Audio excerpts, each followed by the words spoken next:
O programa que eu imaginei para esta próxima hora e meia começará com uma pequena introdução feita pela doutora Wanda Dores, da DGPM, que já está por aqui, e que esta pequena introdução tem a ver com um estudo que foi feito sobre esta temática pelo Ministério do Mar. Depois disso, as nossas convidadas farão uma breve autoapresentação e então lançaremos uma questão e a nossa conversa começará a partir daí, e depois vocês terão a oportunidade de fazer também outras questões que muitas de vocês já me enviaram por mail às nossas convidadas. Falando de uma forma muito breve relativamente à avaliação deste módulo, como eu vos disse no e-mail, é constituída por duas partes. A primeira parte, muitas de vocês já fizeram, houve algumas que não me enviaram questões. Esta avaliação é só para as pessoas que estão inscritas no módulo. Temos aqui algumas observadoras e, portanto, esta parte da avaliação não se aplica a essas professoras que aqui estão. E a segunda parte vai ser, com base no que nós aqui falarmos, vocês fazerem de uma forma muito simples uma atividade ou a forma como vocês poderão abordar esta temática na vossa sala de aula com os vossos alunos. Portanto, basta dizerem-me em que disciplina é que o vão fazer, para que ciclos de ensino ou para que ciclo de ensino é que o vão fazer, pronto, e depois fazerem uma breve descrição da vossa atividade. Sendo que, como trabalho assíncrono, vocês só têm 1 hora e meia, não sei quanto tempo demoraram a fazer as questões que já me enviaram, portanto, é com o tempo que falta. Não queremos de todo que vocês gastem mais tempo do que aquele que têm para fazer a vossa avaliação. Oh, Fernanda, posso Sim, fazer uma pergunta? pode, claro. Pronto, eu estou só observadora, não estou a Sim. fazer formação, mas eu posso ter assim algum documento em como participei, ter direito a algum documento comprovativo ou não? Não. Sim, sim, sim, pode. Nós passamos uma declaração que teve presente, sim, sem Sim. problema. Pronto, em relação ao assunto, eu acho que eu, por exemplo, tenho cidadania no secundário e nós no secundário não, a nossa escola é a Escola Azul. Já tivemos prémios, temos várias atividades náuticas na nossa escola, temos vela, portanto, a nossa escola está muito ligada ao mar e trabalhamos muito com ecoescolas, na plantação de estorno, na proteção do NAR. E realmente encaminhamos muito para a cidadania estes assuntos. Não sei, pronto, vocês como é que fazem? A literacia do oceano pode ser trabalhada em qualquer disciplina. Na cidadania faz todo o sentido trabalhar a literacia do oceano de uma forma transversal. Mas, Fernanda, desculpa, tirei-te a palavra. Não faz mal. Continua. Têm mais alguma questão, alguma coisa que queiram partilhar? Vamos fazer isto assim de uma forma informal e, portanto, sempre que quiserem participar, estão à vontade para o fazer, está bem? Pronto. Bom, então, se não há mais questões, assim, sem mais demoras, passo a palavra à Wanda. A nossa colega Fernanda Rodrigues também, que também esteve envolvida neste estudo, também era para estar presente, mas por uma questão de agenda não o conseguiu fazer. Mas está muito bem representada aqui pela Wanda. Deixem-me apresentar-vos a Wanda. É licenciada em Economia e mestre em Economia e Gestão de Ciência, Tecnologia e Inovação. A sua experiência profissional abrange, entre outras áreas de análise económica, estudos setoriais, monitorização e avaliação de políticas públicas e setoriais. Entre 1998 e 2010 trabalhou como estatística sénior no INE. Em 2010 integrou o Ministério da Economia, onde participou na elaboração de diversos documentos nacionais de referência e atualmente, desde 2019, é a diretora dos Serviços de Estratégia da Direção-Geral de Política do Mar. Aqui entre nós ninguém nos ouve, portanto é a minha chefe. Participou também na elaboração da Estratégia Nacional para o Mar 2021-2030 e é responsável pelas áreas relativas à monitorização da economia do mar, incluindo as componentes económica, financeira, social e ambiental. a monitorização da implementação da política marítima integrada da União Europeia e também na promoção de cooperação nacional e internacional no contexto dos assuntos do mar, assim como na área da promoção da literacia do oceano e no âmbito da Escola Azul. Posto isto, the floor is yours, Wanda. Força! Olá, boa tarde a todas. Antes de mais, interessa mais a parte de ser colega da Fernanda do que ser chefe da Fernanda, primeira coisa. E aproveitando para falarmos aqui daquela questão de uma colega que estava aqui a perguntar se a literacia do oceano se incluía, se se podia englobar ao nível da cidadania, da disciplina da cidadania. Se nós quisermos ir um bocadinho mais longe e puxando aqui a minha veia de economia, a literacia do oceano pode ser vista também numa cadeira de economia. Se nós pensarmos o contributo da literacia do oceano ao nível da preservação dos ecossistemas e se quisermos valorizar economicamente esses ecossistemas. Portanto, a literacia do oceano engloba-se nas mais variadas disciplinas que nós possamos pensar. Entretanto, vou tentar partilhar aqui o meu ecrã, que acho que é este. E vou tentar pôr aqui, esta é aquela parte aqui, partilhar. Slideshow, será que ele está a fazer? Estão a ver já o slide? Já estamos, Wanda. Pronto, ótimo. E estão a ver só um slide, certo? Sim. Não estão a ver as notas, estão a ver o slide só por o inteiro. slide. Ok, pronto. Então, tal como a Fernanda disse, eu estou aqui para falar um bocadinho sobre o estudo que a DGPM fez em parceria com a Universidade de Nova de Lisboa em 2017-18 e que pretendeu falar um pouco sobre a igualdade de género nos setores da economia do mar.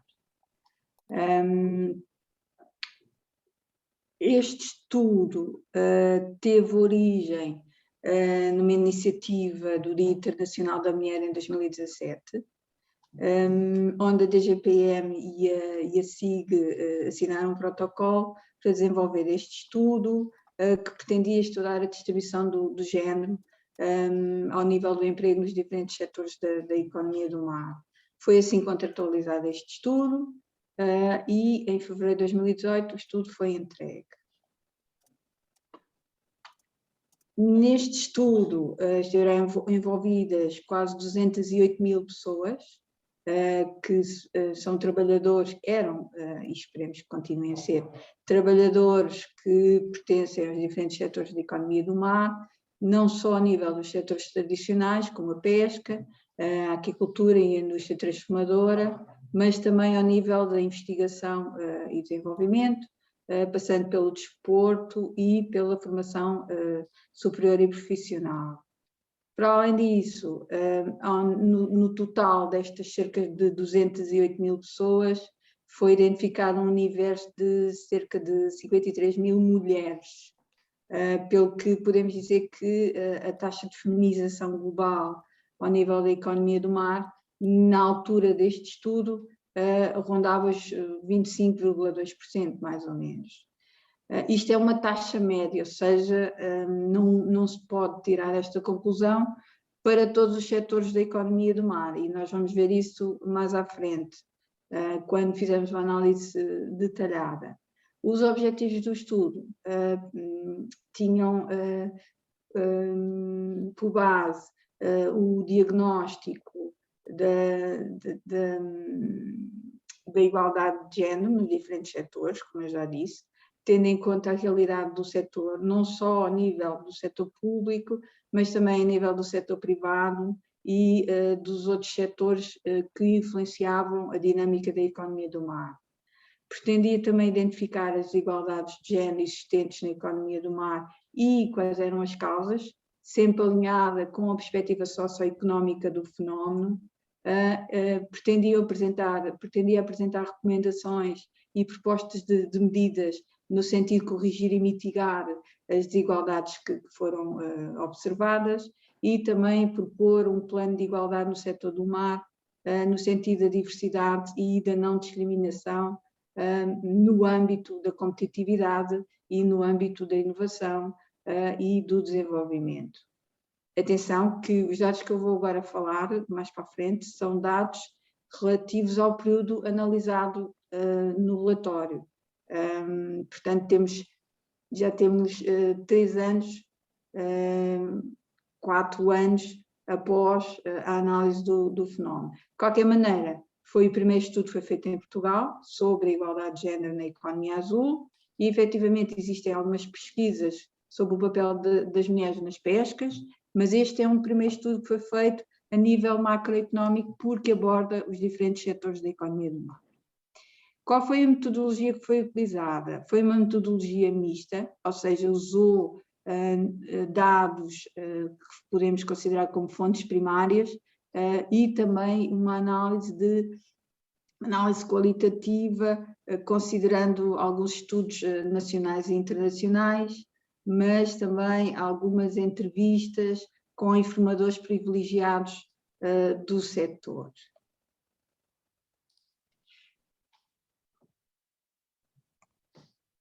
Olhando aqui para estes resultados para o setor da economia do mar, tal como eu já vos tinha dito, as mulheres representavam naquela altura cerca de 1/4 dos efetivos da economia do mar em Portugal, as tais 52.000 mulheres num universo das 208.000 pessoas, e se olharmos para a distribuição do género em cada setor específico, existem apenas 3 setores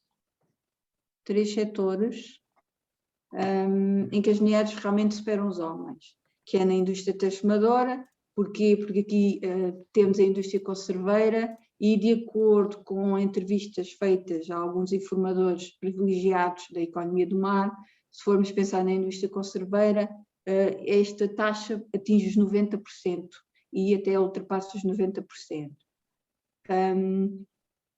Também na investigação e desenvolvimento, a nível do Estado, as mulheres estão perto dos 2/3 e, ao nível das universidades, estão ao nível dos 57,8% de representação.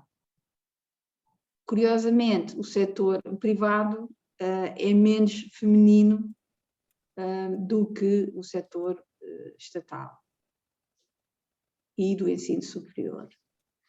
Cá em baixo, o que é que nós encontramos? Estes setores dos navegadores de recreio e dos marítimos.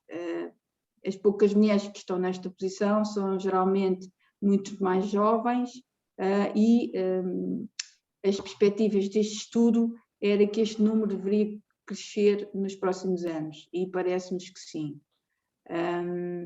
Quando se trata da pesca, o número é baixo, e temos que levar em conta que o trabalho que as mulheres efetuam naquela altura, e agora possivelmente sim, pelo menos algumas perspectivas e algumas realidades com que eu contacto, o trabalho das mulheres aqui é muitas vezes feito em casa, sem remuneração ou qualquer tipo de benefício social, e muitas vezes não é visível nas estatísticas do emprego e nas estatísticas ao nível das profissões. Portanto, este valor poderá estar subestimado. Formos olhar para a informação dos investigadores no setor do ID do ensino superior, por grupo etário e por género. Estes dados são dados relativos a 2015. E, efetivamente, as mulheres predominam nas faixas etárias mais jovens. Cá está, 36,8 no escalão etário dos 25 aos 34, que depois tende a descer e que acaba por refletir efetivamente a dificuldade da conciliação da vida profissional com a vida pessoal, e quando começam a surgir os filhotes e quando há a questão de se ter que tomar uma decisão sobre o que é prioritário. Neste gráfico que eu vos apresento a seguir, fazemos uma análise, efetivamente, das investigadoras no ensino superior mas tendo em conta a sua categoria. E o que é que acontece? As mulheres são predominantes nas universidades, quando fazem investigação e desenvolvimento na economia do mar, mas nós começamos a subir a escada das hierarquias, nós começamos a ver que há cada vez menos representação, ou havia cada vez menos representação feminina. Embora existam mais mulheres do que homens no setor, esta proporção tende a inverter à medida que subimos nesta escada.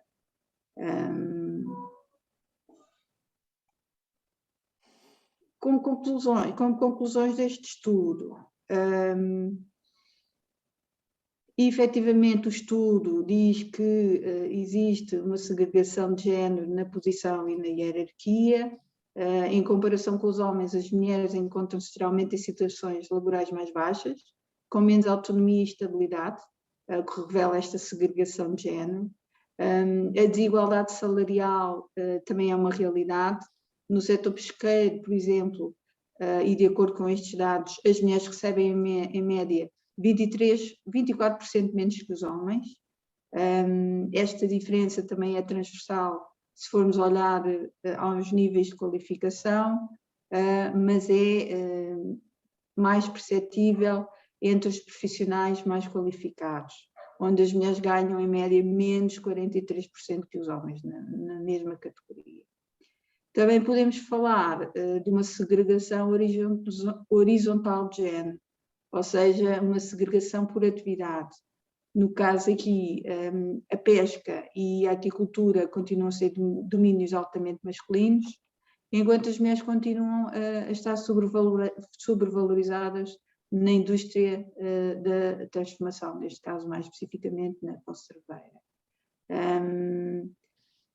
Na altura deste estudo, o que este estudo referia era que esta situação estava obviamente ligada às noções tradicionais, que as mulheres são responsáveis pela maioria das tarefas domésticas, o que acaba por condicioná-las em termos de progressão profissional.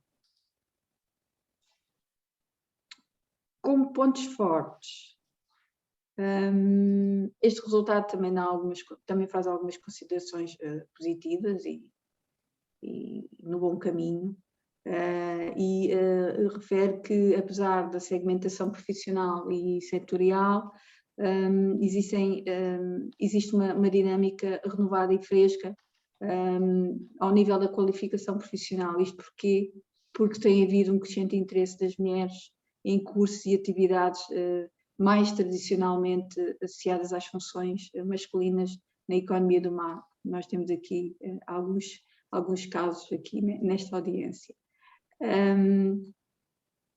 Efetivamente ainda há muito para fazer ao nível do reconhecimento e da visibilidade do trabalho das mulheres no setor das pescas, mas há sinais de uma evidência positiva, de uma ascensão positiva, se pensarmos na ascensão do associativismo feminino dos Açores, onde as mulheres envolvem vários projetos e adquirem formações no sentido de as capacitar para a pesca e no sentido de garantir uma maior sensibilização por parte das comunidades para a importância do trabalho das mulheres na economia do mar.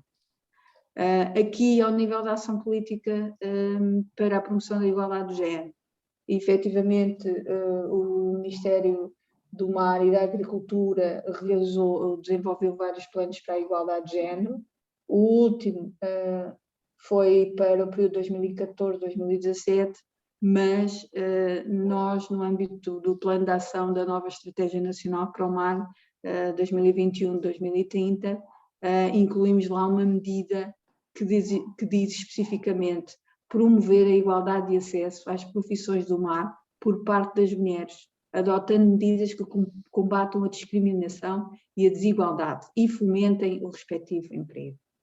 Esta medida está associada ao cumprimento de um objetivo que diz respeito ao fomento do emprego e da economia circular e sustentável, e ao estar associada a um objetivo estratégico de fomento de emprego e de crescimento da economia circular e sustentável, é estar a reconhecer a importância efetiva das mulheres para se atingir este tipo de metas.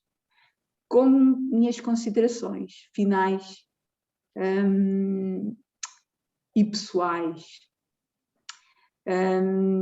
o acesso ao consumo sustentável dos produtos do mar depende de uma cadeia de valor global que depende de muitos intervenientes, sendo que a maioria dos efetivos afetos às indústrias transformadoras destes produtos são mulheres. A garantia de um oceano saudável e resiliente para as próximas gerações passa por enfrentar os desafios ambientais e sociais das alterações climáticas, no sentido da gestão sustentável dos recursos marinhos. A questão mais premente do nosso tempo, que é o combate às alterações climáticas, está muito relacionada com outros grandes problemas que enfrentamos ao nível da sociedade, que inclui a segurança alimentar, a desigualdade social, a perda de biodiversidade e da saúde dos oceanos.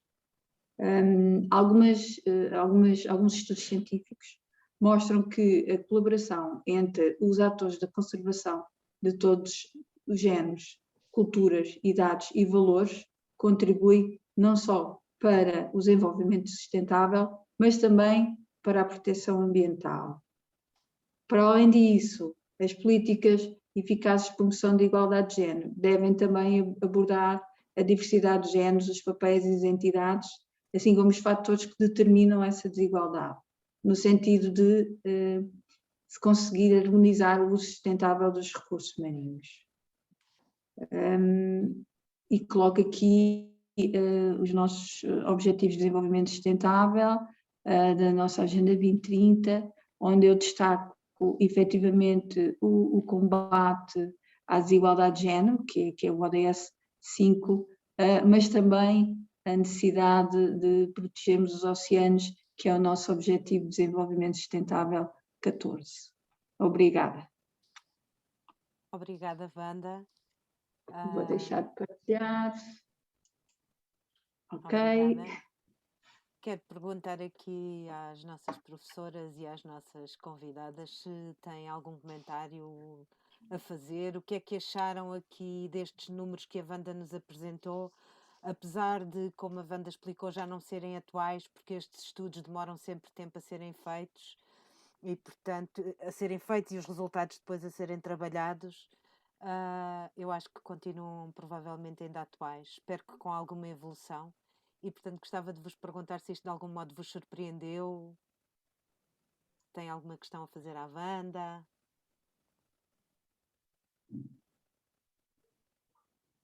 Então. Ficaram a pensar. Ficaram todas a pensar.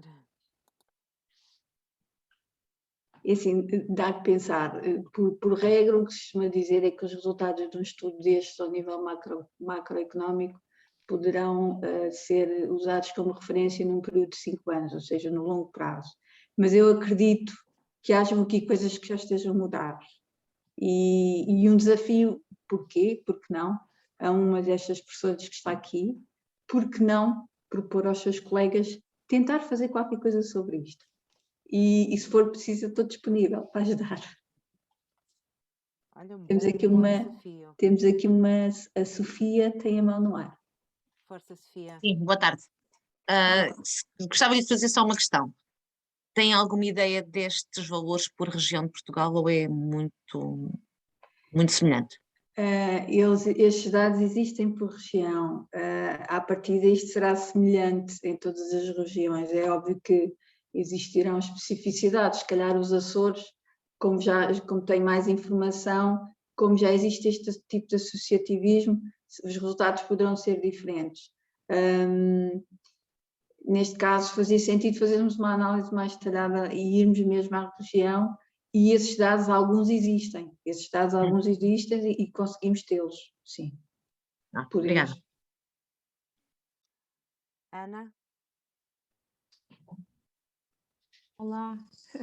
Era perguntar, que eu acho que eu é que não, se eu vi, não captei a informação.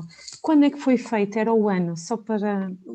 Este estudo começou em 2017 e foi entregue em 2018, só que foi feito em 4 meses. E efetivamente, para o tempo que teve, tempo de duração que teve, tem muita informação e houve um grande esforço e juntou muita informação. Portanto, eu julgo que é um estudo sólido. Apesar de ter sido feito em tão pouco tempo, é sólido. Eu acho que o estudo está sólido. Ok. E tendo passado já alguns anos, né, estamos em 2022, acha que aquelas áreas e aqueles valores mantêm-se, Wanda? Eu acho que não. Eu acho que se nós formos olhar para algumas algumas atividades económicas, que aqueles números mudaram. Okay. Eu julgo que sim. Se nós formos pensar ao nível das atividades emergentes da economia do mar, nós assistimos cada vez mais a uma maior taxa de mulheres nessas atividades, porque são atividades que envolvem muita ID e as mulheres estão muito presentes na ID. Portanto, eu acredito que se nós formos ao nível... Porque estes setores que aqui apresentam são quase os setores tradicionais da economia do mar. De algum tempo para cá nós começámos a ter uma visão mais abrangente da economia do mar, com os novos setores emergentes, que é a biotecnologia, é a robótica, portanto é uma perspectiva da economia do mar mais azul, mais no caminho da sustentabilidade. E essas atividades emergentes, eu acredito que tenham lá muita componente, muito contributo por parte das mulheres. Feminino, sim, ok, obrigada.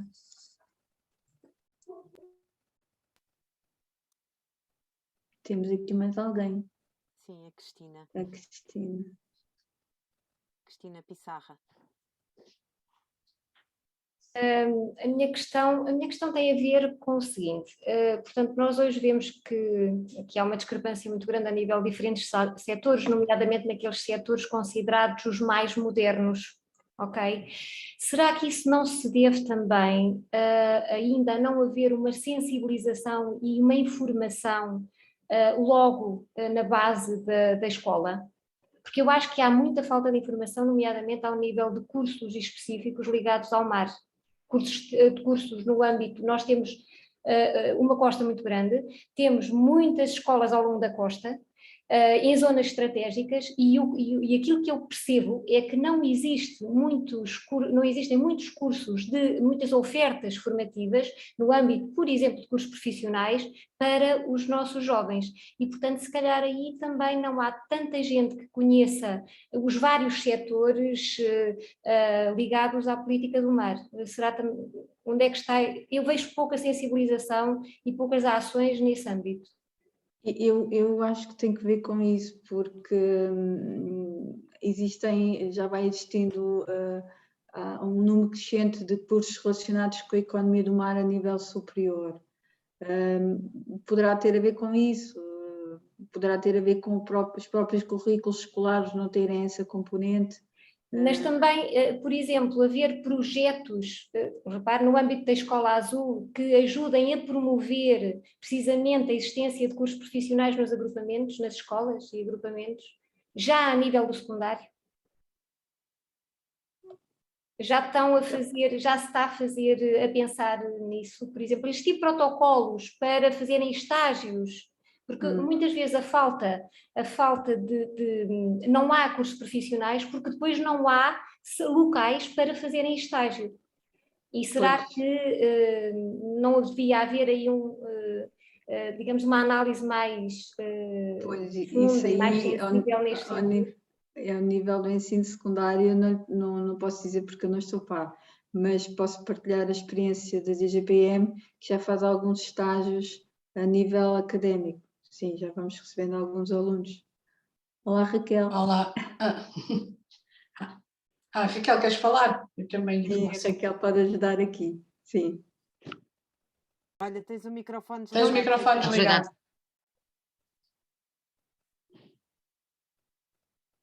E agora? Agora já está ligado. Agora está bem. Ok. Em relação a esta pergunta, eu acho que posso ajudar um bocadinho. é super mega pertinente, mas não há muita coisa a ser feita. Já houve há 7 ou 8 anos atrás um levantamento de toda a formação profissional possível na área do mar, e não é só da economia, é toda. Esse levantamento demorou 2 anos a ser feito, foi feito na altura pela estrutura de missão dos assuntos do mar, mas depois não evoluiu para nada, e eu sou sempre muito, muito direta. Porquê? Porque os cursos profissionais e esta relação entre o mar e o ensino profissional precisa de uma colaboração com um departamento do Ministério da Educação para a formação profissional. E isso, essa relação foi estabelecida, mas nunca evoluiu. Isto é preciso uma equipa de trabalho para fazer esta sugestão que nos está a fazer e que é super útil. Mas eu vou ser sincera, é passo a passo, começámos pela base, pelo ensino obrigatório, não é? E estamos a fazer o possível, mas isso que nos sugere é um dos objetivos da década, ok? Mas requer uma equipa só para trabalhar nessa área específica, porque o ensino profissional é diferente do ensino normal, não é? Do regular. E, portanto, é outro departamento, é todo um outro filme.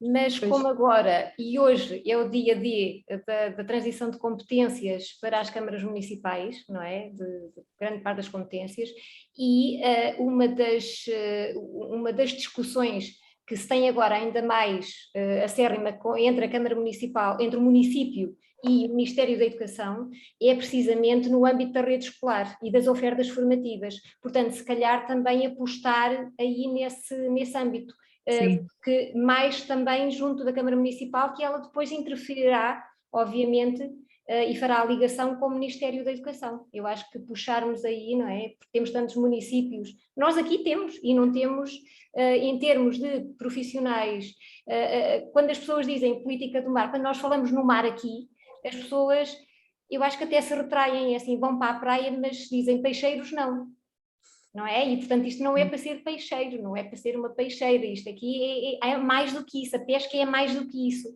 é a sustentabilidade, e é percebermos que quem vai para o mar, quem vai pescar, tem que perceber de sustentabilidade, tem que perceber como é que se pesca, não é? E não é tudo. É neste âmbito que eu acho que fazem falta estes cursos.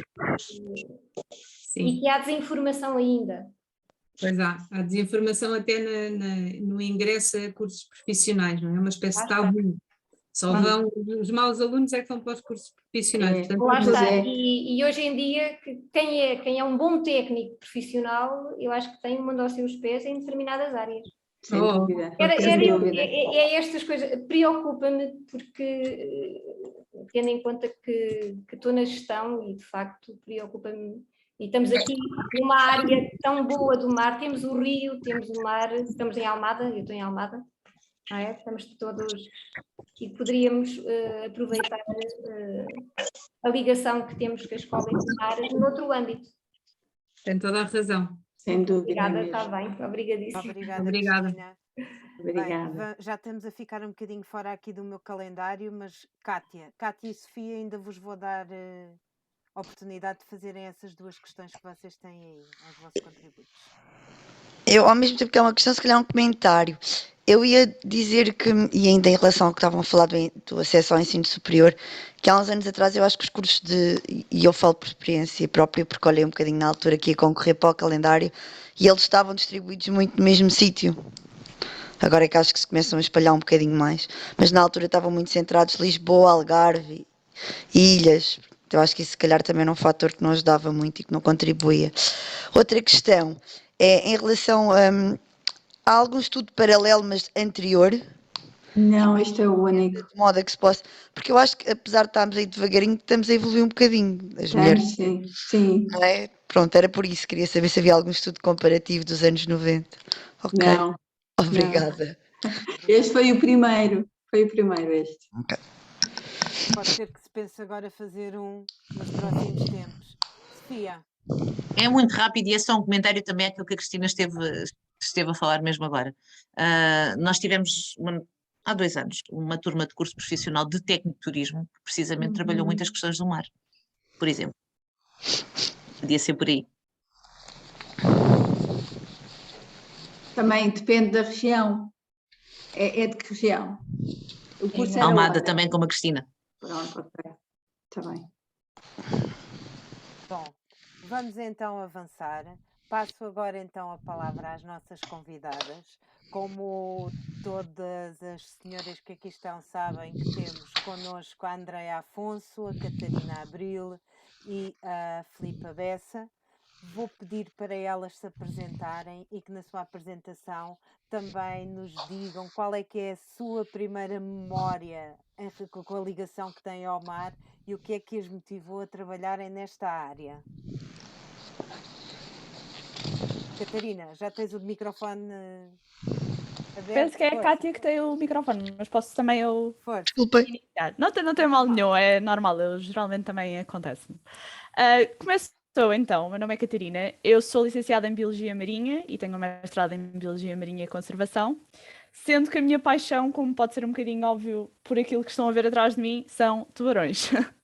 Assim, a minha primeira memória com o oceano, eu sempre fui muito ligada ao mar. Eu era aquela criança que os pais diziam já quase às 8 da noite para eu sair dentro da água no verão. Portanto, eu acho que não tenho assim uma memória que defina a minha ligação ao oceano, mas certamente ter tido a enorme sorte de ter visto um documentário quando tinha apenas 8 anos sobre tubarões, antes de algum dia ter visto o filme O Tubarão, do Steven Spielberg, para mim mudou completamente a trajetória da minha carreira. Ao longo dos anos fui tentando colocar este tema dos tubarões um pouco por todos os meus trabalhos académicos, desde muito cedo. Eu era aquela pessoa que todas as oportunidades que tinha na escola para fazer trabalhos envolvia de alguma forma o oceano, ou o ambiente, ou os tubarões. Em 2019 tive a sorte de ser escolhida por entre centenas de outras mulheres do mundo inteiro para fazer um estágio na África do Sul, já no âmbito do meu mestrado, com tubarões, na South African Shark Conservancy. E nesse mesmo ano integrei o projeto Find Ray Shark, do Polo do Mare, da Faculdade de Ciências de Lisboa, onde desenvolvi a minha tese, também com tubarões, nas Berlengas, em Peniche. E foi assim que iniciei a minha carreira. Nos últimos 3 anos desenvolvi uma paixão enorme por comunicação e por literacia do oceano, tendo em 2020 juntado a um grupo de jovens que é o Oceana Portugal, que está ligado a uma organização americana que é a Sustainable Ocean Alliance, no qual temos vindo a desenvolver um conjunto de projetos de literacia do oceano muito ligados ao propósito de dar uma voz aos jovens e de fazer com que os jovens tenham um lugar à mesa nas questões do oceano. E mais recentemente integrei a equipa da Ciena, que é uma ONG de conservação marinha portuguesa, e tenho vindo a trabalhar sobretudo com projetos de lixo marinho, mas também em projetos relacionados com pescas, por vezes com tubarões, quando tenho sorte. Também muito relacionado com clima, sobretudo no que toca à problemática da mineração em mar profundo, e também alguns projetos exclusivamente de comunicação e de literacia do oceano. E pronto, é assim um bocadinho este meu background, que é ainda bastante curto. Eu tenho apenas 25 anos e só acabei o mestrado há cerca de ano e meio, portanto espero que o meu contributo hoje seja bastante bom para aquilo que é a vossa atividade. Claro que sim. Muito obrigada, Catarina. Passo agora, se calhar, olha, a Andreia Afonso. Olá, boa tarde. Fiquei surpresa com os teus 25 anos, Catarina, não sabia. Parabéns por esse fantástico currículo. Então, o meu nome é Andreia Afonso, eu não venho tanto de uma carreira de investigação, eu venho de um percurso mais técnico e que, como a Wanda tinha dito, às vezes não é tão na parte da robótica e não é tão visível nestes estudos que são feitos e provavelmente pela falta de conhecimento ou pela falta de visibilidade que as mulheres já começam a ter nestes ramos mais da robótica e da investigação e desenvolvimento. Então, eu tirei o curso de Oceanografia e, como disse no início, eu sabia que no final do meu curso eu não queria propriamente ficar muito ligada à parte de modelação, porque era uma coisa que era muito associada a este curso, era modelação e programação. Eu sempre ambicionei uma coisa um bocadinho mais técnica, mais mão na massa, que me permitisse percorrer, fazer o percurso desde a aquisição de dados e da parte do oceano em si, mas não tanto da parte do processamento. E então foi um bocadinho por aí. Eu costumo dizer que este caminho me encontrou quando eu enverdei pela MEPC em 2008. Foi na altura em que Portugal, mais especificamente a MEPC, adquiriu o ROV, e eu dou por mim integrada numa equipa de pilotos de ROV, sem saber o que era um ROV, e em que Portugal estava ainda 20 anos atrás neste tipo de tecnologia, porque já os americanos tinham ROVs há 20 anos, não era? Já faziam exploração do mar profundo.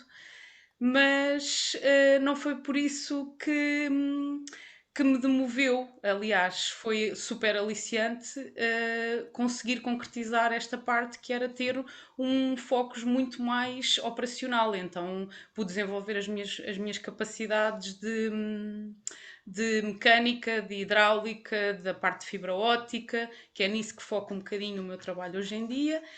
E é isso que tenho vindo a desenvolver desde 2008 até agora, integrada na equipa de pilotos, integrar novos sensores, desenvolver novos equipamentos, inventar equipamentos em conjunto com os cientistas para integrar no ROV. Em conjunto também faço a preparação de campanhas, faço as próprias campanhas através da pilotagem do ROV-Luz, e depois o pós-campanha, que é a manutenção de todo do equipamento. Também temos outros equipamentos oceanográficos, nos quais eu e a equipa de pilotos, claro, também somos responsáveis por todo este tipo de tarefas. Pronto, e tenho 38 anos, um bocadinho mais velha que a Catarina, e é este o meu currículo. Obrigada. Obrigada, Andreia. Olha, vamos todas dizer as idades, é? Pronto, eu posso dizer, eu tenho 49. Pronto. Estamos entre mulheres. Não, espera, que agora temos um homem. Comecei aqui uma tendência sem querer. Filipa. Bom, eu também tenho 38 anos, já por definir aqui a minha idade. E o meu nome é Filipa Bessa, eu aqui represento aquela menina que não saiu da academia, portanto, ela mantém-me ainda na academia, até não sei, talvez até não sei, sem definir ainda o meu prazo, uma vez que estas carreiras são muito voláteis, não é? Mas ainda sou persistente e, portanto, ainda me mantenho ativa na academia. Curiosamente, vou começar por me apresentar dizendo a minha terra natal, que é bastante longe do mar. Portanto, eu nasci em Trás-os-Montes, nas montanhas, portanto não tenho ali uma ligação óbvia ao mar desde a tenra idade. No entanto, tinha um pai apaixonado por Cousteau e, portanto, a minha infância, aos 2 anos, as primeiras palavras que eu dizia era que queria ver os filmes que ele passava no VHS, e, portanto, a minha ligação ao mar começa no ecrã, não termina no ecrã, espero que não termine no ecrã, mas, portanto, desde cedo que visitávamos as nossas férias, e eu acabava por meu pai dizia-me muitas vezes isso e continua a dizer-me que era como eu já conhecesse aquele ambiente, portanto eu já tinha uma grande apresentação feita nos meus fins de semana, que via então os filmes do Cousteau. Portanto, quando foi necessário decidir um ramo de investigação, desde cedo foi a biologia, comecei pela biologia, e quando cheguei à faculdade também foi biologia, ramo de ecologia marinha, onde fiz um mestrado. Depois viajei até a Itália, onde fiz um Erasmus e fiquei por lá a completar o meu doutoramento também em ecologia marinha. E nos últimos anos tenho, lá está, saltado entre vários trabalhos um bocadinho instáveis, que é este rumo da academia, estas escolhas da academia. Estive durante algum tempo a trabalhar em bolsas, portanto durante quase 10 anos fui bolseira de investigação em Portugal, no Brasil, em Itália, portanto andei por países que também não têm sistemas muito profícuos nesta questão da investigação, e depois acabei por assentar reais aqui na Universidade de Coimbra, que tenho neste momento um contrato de investigação a termo. E, portanto, a minha área de investigação tem sido sempre associada às zonas costeiras, portanto, o doutoramento começou por ser ligado à avaliação da qualidade ambiental de zonas costeiras e estuarinas, e desde 2016 tenho-me dedicado um bocadinho mais às questões da poluição, nomeadamente a poluição por plásticos, uma vez que encontrava mais plásticos do que animais nas minhas amostras, e então mudei o foco um bocadinho para a questão da poluição. E mais recentemente, talvez nos últimos 2 anos, dedico-me bastante à questão da ciência cidadã, uma temática que tentei abordar em alguns projetos que estamos a tentar desenvolver, e estas atividades de comunicação que estão associadas sempre a esta tentativa de criar uma rede também nacional de ciência cidadã mais formal, e acho que para já é a informação que eu acho que possa ser relevante para a nossa discussão. Muito obrigada, Filipa, muito obrigada, Catarina e Andreia. Eu gostava de começar por vos perguntar se vocês sentiram alguma vez na pele estas questões da igualdade ou desigualdade de género nas vossas profissões ou nas vossas experiências pessoais. Não sei, começo eu de novo, posso começar eu de novo, sem qualquer problema. Força! Eu diria que assim, na minha carreira, ou na minha muito pequena carreira enquanto investigadora nas áreas dos tubarões, eu senti talvez mais preconceito de fora da minha área do que de dentro. Sobretudo dúvidas sobre a minha capacidade enquanto mulher de desenvolver o meu trabalho pela forma como os tubarões são percepcionados, por serem animais que são vistos como perigosos, que é necessário um determinado perfil para conseguir lidar com estes animais, até porque, por exemplo, na cultura chinesa os tubarões são vistos, ou consumir o tubarão é sinal de virilidade e está muito ligado à masculinidade, portanto eu senti muito mais de fora essa preconceção de que enquanto mulheres eu poderia não estar à altura do desafio. Também muito pela representatividade ou pela falta de representatividade na área dos mídia, por exemplo.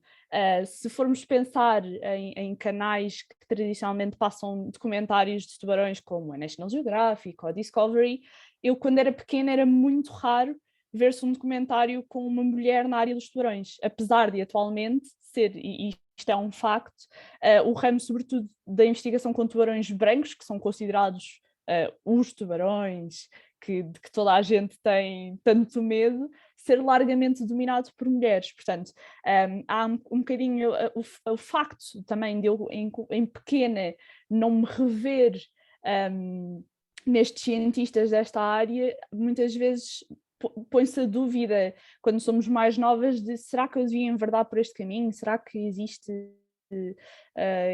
futuro neste caminho? Portanto, eu acho que não sei se será preconceito ou desigualdade, mas não sei se será desigualdade, mas sim estes preconceitos, estas dúvidas mesmo nossas de que será que eu deveria estar a entrar neste ramo.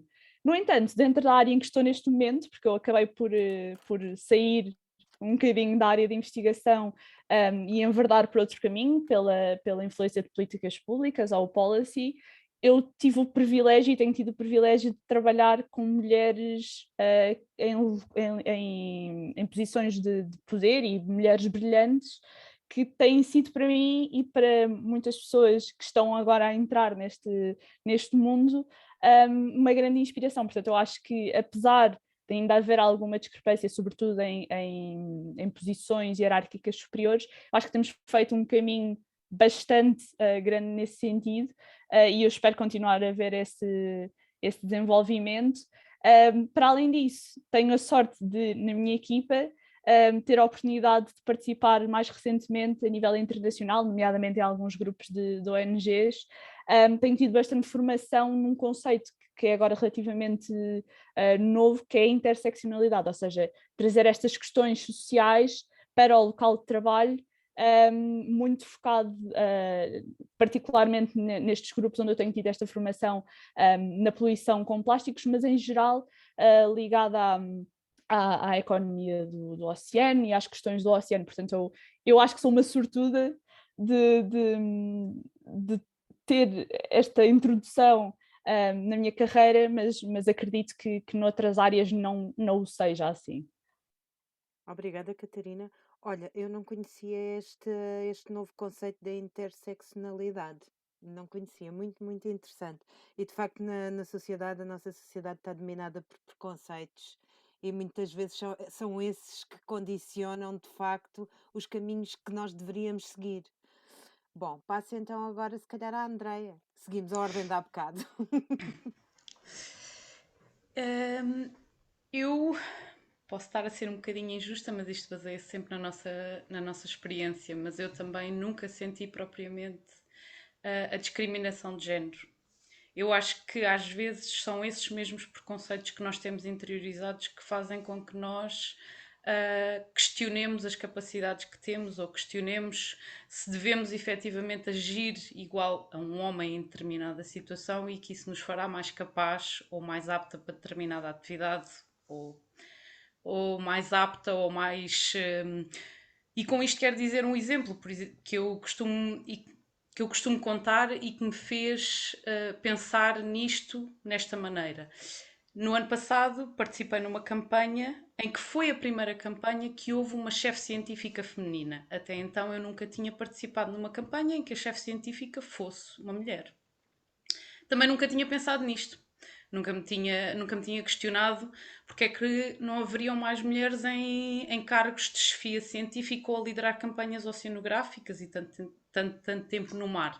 Claro que, se pensarmos um bocadinho, percebemos que há a questão associada à parentalidade, o estar muitos dias fora, que continua a ser uma questão que pesa na consciência quando as mulheres estão muito tempo fora. E lembro-me de determinada altura desta campanha ter falado com ela e ela estava bastante assoberbada porque tinha 2 chefes acima dela na própria campanha e ela começou a questionar se a capacidade que ela tinha ou se aquilo que ela estava a fazer estava a ser bem feito, exatamente porque essas 2 pessoas, que eram homens, estavam a questioná-la e diziam-lhe que não fariam assim. E a primeira questão que ela pôs em cima da mesa foi por ser mulher.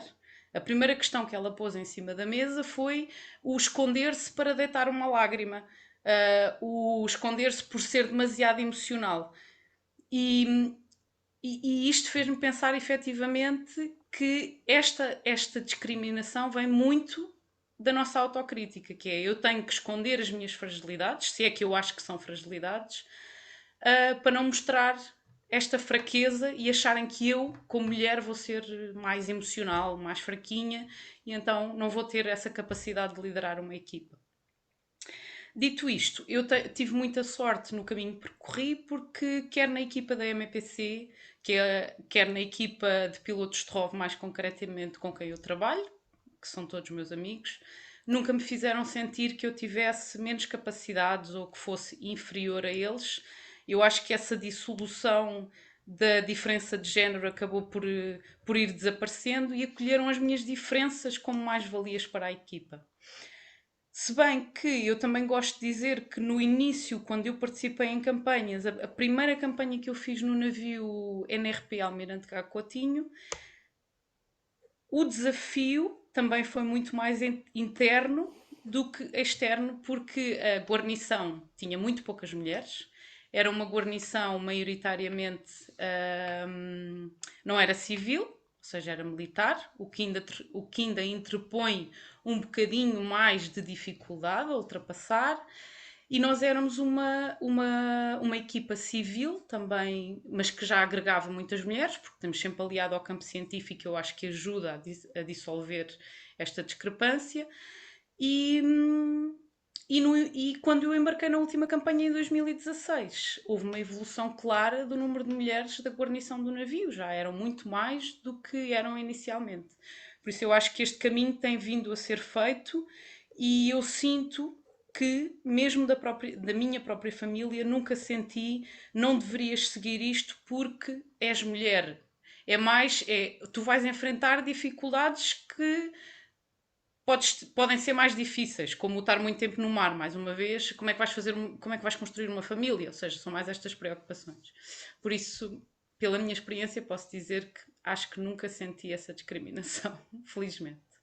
Obrigada, Andreia. para quem não sabe, a Andreia é a única mulher na equipa de pilotos ROV da MEPC. Portanto, fala aqui com um bocadinho de propriedade. Gostei muito de todas as perspectivas que tu abordaste, incluindo a familiar, porque a familiar também é uma coisa que nos condiciona muito. A apreciação e a avaliação dos pais e dos outros familiares relativamente aos caminhos que nós seguimos e de facto é interessante. Filipa. Bom, na minha perspectiva, e claro, sempre pensando também na minha experiência pessoal, eu acho que até sou um caso bastante curioso, porque posso responder um bocadinho de acordo com o resultado do relatório que foi apresentado há pouco pela Wanda, porque de facto até mais ou menos esta fase da minha carreira, eu não me tinha confrontado diretamente com essa questão da diferença de género, não é? Ou seja, na licenciatura de Biologia éramos maioritariamente raparigas.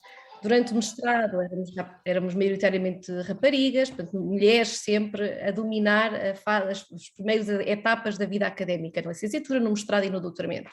Mas eu até me recordo que no dia do meu doutoramento eu tinha 2 orientadores, um homem e uma mulher. Por acaso, curiosamente, o português era homem e o estrangeiro era uma mulher.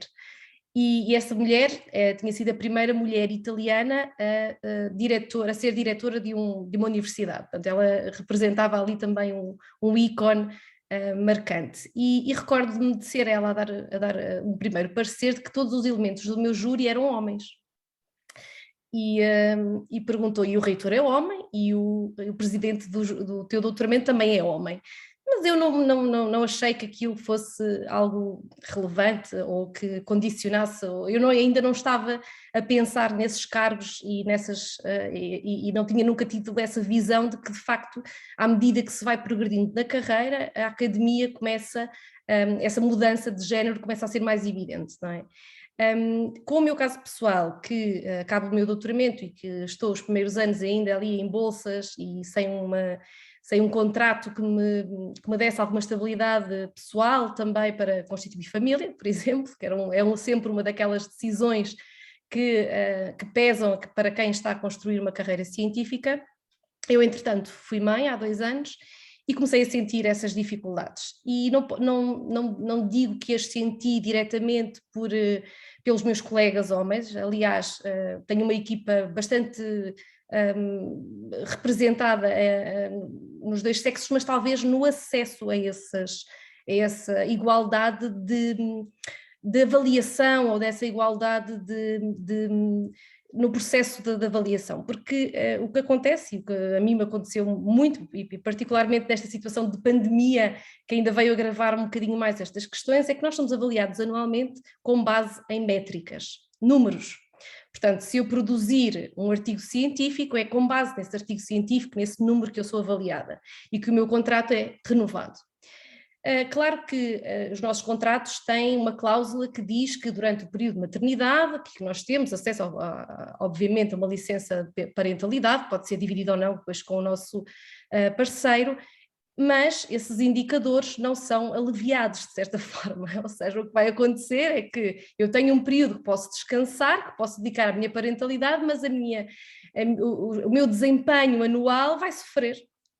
E neste caso sofreu considerável. Portanto, eu durante o meu período de maternidade, no meu período de pandemia, que quase foi partilhado estes 2 momentos, eu não tive um desempenho muito inferior aos anos anteriores. E isso, em termos depois de avaliação e de progressão na carreira, são óbvios, não é? Porque tratam-se de métricas, tratam-se de números. E eu recordo-me de ter tido como a minha avaliação ainda assim foi positiva, porque eu tive homens que produziram por mim, dos quais eu fui autora desses trabalhos, não é? Curiosamente, e nós não fizemos um estudo, mas eu sei que outras universidades fizeram estudos e que realmente durante a pandemia as mulheres publicaram muito menos artigos do que os homens. E, portanto, os meus indicadores ainda não, no final, o balanço não foi assim tão negativo, porque de facto eles têm equipas de homens e previ também essa questão, mas o que eu gostaria também de salientar aqui é que essas questões não estão ainda cauteladas, ou seja, dão-nos de facto a possibilidade de descansarmos no nosso período de maternidade, mas isso depois não se reflete numa majoração do meu currículo, portanto eu vou ficando para trás. a cada período de maternidade que eu quiser, que eu desejar. E, portanto, depois percebe-se perfeitamente porque é que nos relatórios, a partir de uma certa idade, se começam a encontrar mais homens nas posições de chefia. E não é diretamente o homem em si ou os homens em si que são responsáveis por essa posição. Também não acredito que seja uma competição justa, porque acho que temos que trabalhar nesse âmbito, porque as mulheres não é que não o desejem, ou muitas vezes elas de facto não concorrem a esses cargos também, porque já sabem que não vão conseguir ter tempo, que não vão conseguir dedicar, porque querem ser mães, e portanto eu não sinto, nem nunca senti uma discriminação direta, sinto estes efeitos de um sistema que ainda não pensou de forma, digamos, justa, apesar de, por exemplo, a nossa Universidade de Coimbra já tem um guia de boas práticas para composição de júris, para elementos de representatividade em órgãos, não só dos júris de doutoramentos e de mestrados, mas também na parte letiva, portanto já começam a criar algumas normas internas. Só que enquanto o caminho não está desbravado, nós vamos continuando a ficar para trás e a perder esses pontinhos que são tudo depois numa classificação entre conseguir um contrato e não conseguir um contrato. E é por isso que eu também acho que muitas mulheres acabam por não, ou desistem da maternidade ou desistem da carreira, e eu acho que isso é uma pena, porque se desperdiçam também muitos talentos, não é? Pronto, e deixo para já aqui o meu contributo.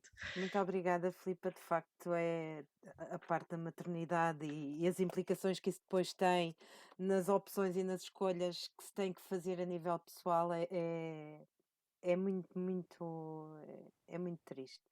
Mas o caminho faz-se caminhando e com certeza que vamos todos caminhar para tentar melhorar e tentar aliviar essas questões. Queria perguntar aos nossos professores se têm algum comentário, alguma questão que queiram fazer já. Eu apenas poderei dizer o seguinte: é incrível que desde 1910, não é? Quando se começou a pensar, quando alguém começa a pensar na valorização da mulher, ainda hoje, 2022, estamos a discutir o papel da mulher e esta questão de desigualdade é impressionante. Apenas um comentário. Obrigada, Cristina. Mais alguma? Vamos lá. Estão todas tímidas. Eu posso até dizer, ainda estamos nós a falar de Portugal, não é? Porque depois, se formos fazer uma análise mundial, as velocidades são completamente distintas, não é? E então há países em que as mulheres não têm sequer acesso à educação. Portanto. Agora, não é? No Afeganistão, lá está. Portanto, como é que é possível ainda hoje estarmos com um assunto tão premente, não é?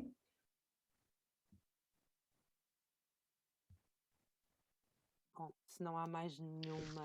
Fernanda, posso? Podes, claro, força. Há bocado, penso que foi a Catarina e talvez não me perdia nos nomes de nenhuma, mas acho que foi a Catarina que falaram em ciência cidadã. Há alguma forma, ou tem noção, se aí participam mais, ou seja, há mais cidadãos ativos na parte de mulheres ou homens, ou não há nenhum estudo acerca disso? Tem noção? Penso que será para a Filipa esta questão da ciência cidadã. Sim, se calhar ela também falou. É possível. Eu sei que falaram as duas. Penso que foi a Filipa, sim, que estavam envolvidas em projetos de ciência cidadã. Acho que a Catarina também trabalha em algo semelhante, não é? Mas podemos dar cada uma, se calhar, um bocadinho um contributo da nossa visão. De facto, eu acho que não conheço nenhum estudo, respondendo diretamente à questão do estudo, não conheço nenhum estudo que aborde essa questão da atividade ser maior ou menor nas mulheres ou nos homens, nas meninas, ou neste caso se forem crianças.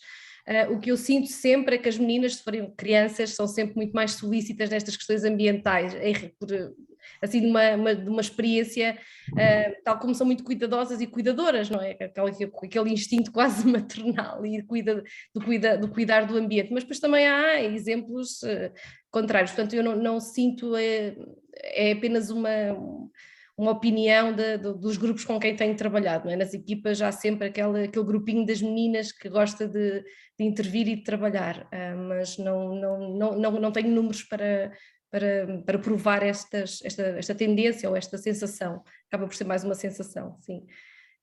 tal como nas áreas das ciências, não é? Acabam sempre por ser as mulheres muito mais representadas nos cursos de ciências, nas licenciaturas, nestas áreas são sempre, por norma, cursos populados mais por mulheres. Eu se calhar trago aqui mais a visão de enquanto voluntária do que se calhar enquanto alguém que gera esses mesmos projetos de ciência cidadã. Falando, por exemplo, do Ocean Portugal, como eu tinha dito, nós no início éramos 7 mulheres e continuamos a só ter um rapaz, portanto, se calhar em termos de interesse e de início de carreira ou das licenciaturas, dos mestrados, se calhar está bastante mais dominado por mulheres. Lá está, o problema é depois a progressão de carreira, haver essas preconceições de será que devia arriscar, será que devia mudar a minha abordagem ou comportar-me mais como um homem para seguir em frente. Mas sim, nestas camadas mais jovens, eu diria que na minha ótica há uma grande dominância das mulheres, mas tem muito também a ver com as temáticas. No meu caso, se formos ver, por exemplo, questões relacionadas com clima, eu noto que há uma grande presença das mulheres e que porque também há uma grande ligação às questões de justiça social, de todas essas questões. Quando eu falo, por exemplo, de tubarões, já é muito mais equilibrado, porque desde pequenos há muitos rapazes que se apaixonam por tubarões, então quando chegam à idade de começar a participar nestes projetos, começa a ficar um bocadinho mais equilibrado. Portanto, não é muito óbvio neste tipo de projetos de ciência cidadã e no trabalho voluntário uma tendência muito óbvia, pelo menos na minha opinião. Não sei se a Filipe tem esta visão também. Se não houver assim... Boa, Andréia. Se eu puder só acrescentar, sim. Eu já fiz algumas ações de voluntariados, nenhuma delas relacionada com o mar, e participo em algumas ações de voluntariado e efetivamente não há sequer comparação. São sempre mulheres que se inscrevem, é 90% de mulheres a inscreverem-se e a fazerem ações de voluntariado.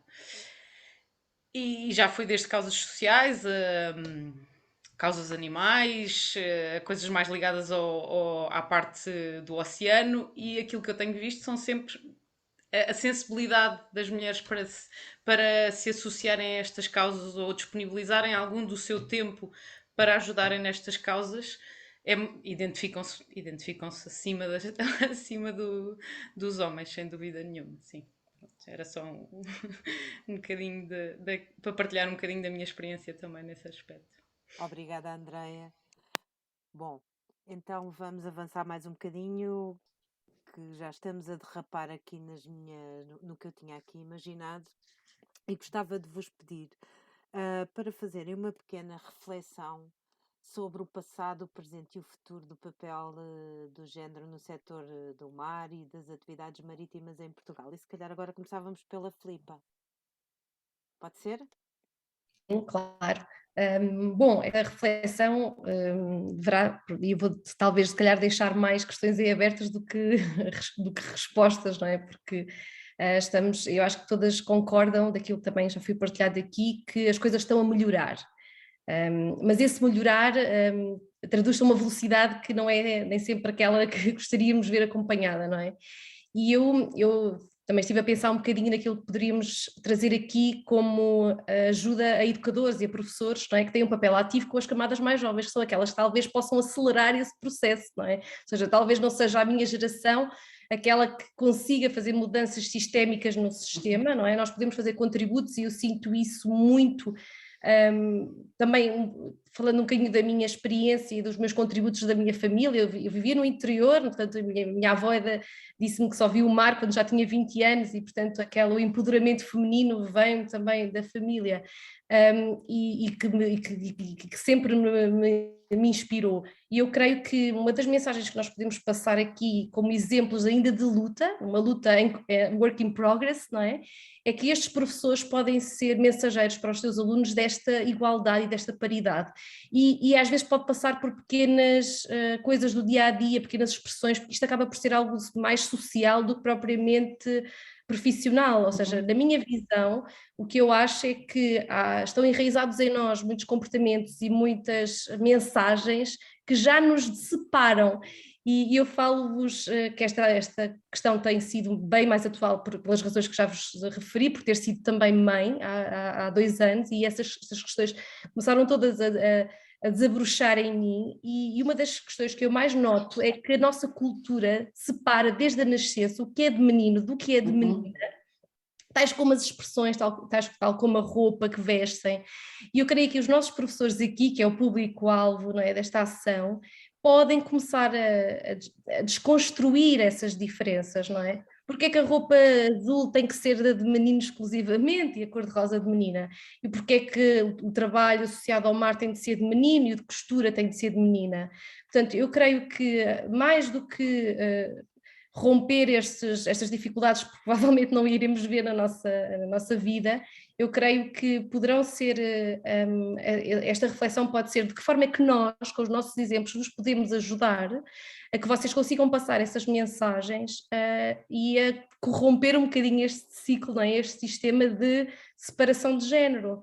Eu posso partilhar só uma expressão que me ficou aqui atravessada na semana passada, quando foi uma amiga minha que partilhou comigo a criança dela. Estávamos a falar das nossas birras, estamos naquela fase das birras, não é? Dos miúdos, tenho um filho homem, curiosamente, e que ela me dizia que a avó do filho dela, que disse, o menino estava a chorar, e que a avó lhe disse, não chores, pareces uma menina. E eu fiquei chocada com aquela expressão, não é? Nunca tinha ouvido, por acaso, ainda bem, porque senão o avô que dissesse isso à minha criança ia ser dilapidado. Mas estão a ver, e eu pensei, é aí que está o problema, não é? Ninguém pode dizer a uma criança, não é, que ainda não fala e não pensa e não tem capacidade crítica, que chorar é para meninas e que outras atividades são para meninos. Portanto, da minha parte, aquilo que eu gostaria de tentar ajudar estes professores é de que forma é que as nossas experiências e a nossa poderá influenciar ou inspirar-vos nesta luta, porque é uma luta de todos, não é? Mas vocês é que estão mais diretamente ligados a muitas crianças. Eu farei o meu papel com o meu pequeno homem e irei empoderá-lo nesta questão, mas só posso fazer isso num ou em poucos, não é? E portanto eu queria deixar assim digamos, este desafio ou esta mensagem aqui às professoras, que eu acho que tem um papel fundamental nesta questão da igualdade, mais do que se calhar nós, no nosso dia-a-dia. Obrigada, Filipa. Andreia. Pegando um bocadinho naquilo que a Filipa disse, eu acho que como mães, a educar homens, também temos um papel fundamental na sociedade e naquilo que eles vão transmitir ou vão ser enquanto seres humanos ao longo da sua vida e nessa não discriminação de género que podem ou não fazer, ou nas atividades que devem ajudar, e ajudar é um termo que eu abomino, que devem fazer, ou pelo menos partilhar. E começa logo em casa. E eu acho que isso tu falaste num ponto fulcral, que é na educação, que cada mãe, e cada pai, claro, mas que cada mãe pode ultrapassar na educação dos seus filhos. Sendo homens, claro, ou sendo mulheres, porque pode haver elas próprias, os preconceitos que criam dentro de si, pode fazer com que ela também não atinja a plenitude daquilo que gostaria de ser, exatamente porque acha que não consegue. E analisando um bocadinho o meu percurso e se calhar um bocadinho aquilo que tenho visto, através de ações como estas da Escola Azul, através de entrevistas a mulheres na parte de tecnologia, de entrevistas a mulheres na parte da economia do mar, de criação de vídeos ou disponibilizar estes vídeos para as camadas mais jovens, para que eles percebam que isto não é nenhum bicho de 7 cabeças, que há efetivamente mulheres nestes setores, que há efetivamente mulheres a trabalhar, que estas áreas estão abertas e estão receptivas a receber estas mulheres. É preciso ultrapassar o primeiro obstáculo, que é eu achar que posso efetivamente candidatar-me ou ir para uma área como